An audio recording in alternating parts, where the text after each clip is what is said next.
अस्सलामुअलैकुम दोस्तों, drama serial तेरा वादा में हम देख रहे हैं कि रेहान की फिर से एंट्री हो चुकी है और सारा उसी के ही ऑफिस में काम कर रही होती है, जबकि सारा को ये मालूम नहीं। रेहान लेकिन जब उसको देखता है तो अनकॉन्शियसली उसको बड़ा बुरा लगता है कि यार, इसकी माँ ने तो यही कह के मुझे इससे शादी करने से मना किया था कि मैं अपनी बेटी का रिश्ता कहीं अमीर जगह पे करूँगी। लेकिन वो सभी भी वो किसी ऑफिस में जॉब कर रही है, इसका मतलब है कि उसकी शादी किसी अमीर से नहीं हो पाई, तो उसको अपनी मोहब्बत दोबारा से याद आने लग जाती है। जॉब के फ़ौरन बाद हम देखते हैं कि सारा को अली लेकर कहीं शॉपिंग कराने जाता है और बाय चांस उसी शॉपिंग मॉल में शहीर और नगीन भी शॉपिंग कर रहे होते हैं, तो वो सामने आके देख के कहता है, ओ भाई, अगर तू हमारा घर और हमारा बिजनेस छोड़ चुका है तो अब हमारा एटीएम भी वापस कर दे, और अपने पैसे हैं तो उनसे ही अपनी बीवी को शॉपिंग करा मॉल्स के अंदर। अली जो कि पहले ही तते तवे पे बैठा हुआ है, वो फ़ौरन की फ़ौरन एटीएम भी वापस कर देता है बजाय कोई भी बहस करने के।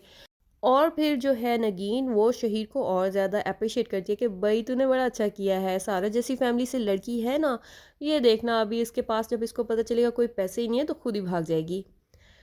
शहीर बड़ा खुश होता है कि मैंने लगता है कोई तीर मार लिया है, तो घर आके वो खुशी खुशी शाज़िया बेगम को भी ये बात बताता है कि मैंने ऐसा किया। शाज़िया बेगम भी उसको अप्रिशिएट करती हैं कि हाँ, कभी कभी अपनी औलाद को सबक देने के लिए कुछ ऐसा करना ही पड़ता है उनके साथ।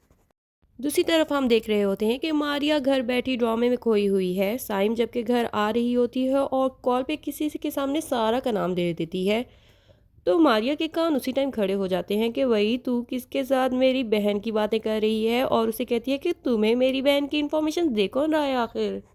और फिर बिला वजह उनका झगड़ा इतना आगे चला जाता है कि साइम से गलती से मारिया को धक्का लग जाता है और मारिया गिर जाती है, और इस गिरने की वजह से मारिया का बच्चा भी ज़ाया हो जाता है, जिसकी वजह से वो दुखी तो होगी लेकिन वो एक तरह से बहुत खुश होती है कि अब साइम से तो जान छूट जाएगी। फिर जब बिलाल को पता चलता है कि मेरी बहन ने ये काम किया है, तो वो तो पहले ही अपनी बहन से जान छुड़वाना चाहता था। वो फिर उसको कह देता है कि भाई, जाओ बहन, अब मैं तुम्हारा भाई नहीं रहा, चली जाओ मेरी लाइफ से।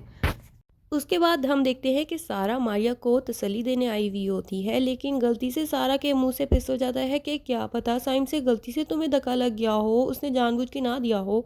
लेकिन मारिया कहती है, तुमने ये बात की कैसे? हाँ, ओ भाई, तू मेरी बहन है तो तुझे मेरी नन से नफरत ही होनी चाहिए, उतनी ज़्यादा जितनी मुझे है। इधर साइम रो रो के अपने भाई को भी बताना चाहती है, लेकिन भाई उसकी कोई बात सुनने के लिए तैयार ही नहीं होता, तो वो आखिरकार शहीर को कॉल कर देती है और उसको बताती है कि अब मेरा इस दुनिया में कोई नहीं रहा, क्या तुम मुझे सहारा देना चाहोगे। और शहीर तो चाहता ही कहीं ना कहीं यही था कि वो साइम से शादी कर ले। लेकिन अचानक नगीन बेगम भी रूम में आ जाती हैं, तो शहीर को कॉल बंद करनी पड़ती है।